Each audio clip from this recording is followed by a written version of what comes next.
And motivation is always really, it's a very strange thing, right? We've talked about it being double-sided, or that it's a two-way street, that you can have motivation one day and then you move back, the motivation goes the opposite way the next day. Uh, Motivation is also, it's not a singular event. It's not something that is happening to you. You know, you've only got one motivating. You've only got one thing that's motivating you at one time. It's dynamic. It's always fluctuating. And if you take it from the perspective of just being in the moment, you know, I'm in a good mood now at the moment, so I'm going to be affected by those thoughts. I'm thinking about the future, so I'm going to be affected by those thoughts.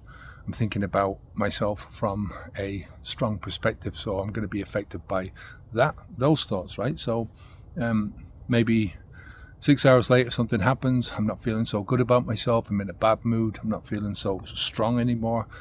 I'm looking at everything then from through that lens. I'm looking at my future through that lens. I'm looking at my past through that that different lens, and then everything else is going to change. You know, the motivations are going to change. So your motivations today might be different to those tomorrow. You might have higher motivations today, lower motivations tomorrow, right? But I'm saying is that you've always got these competing motivations. You've got when you're trying to stop drinking alcohol, you've got the pleasure that you're getting in the moment, the perceived pleasure that you're getting in the moment, that you can. I think most of the pleasure towards the end of somebody's drinking cycle is down to anticipation. So you're getting more pleasure in that.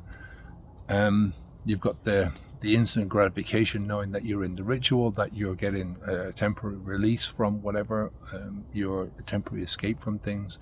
And then on the other side, you've got, you want to be healthy, you want to make progress, you want to do all these things in your life. So the thing to understand about it is that you have to have continuous reinforcement, right? Continuous reinforcement of the motivations that you need in your life, the drives that are going to take you to where you want to go. In order to have that, you've got to understand where you want to go.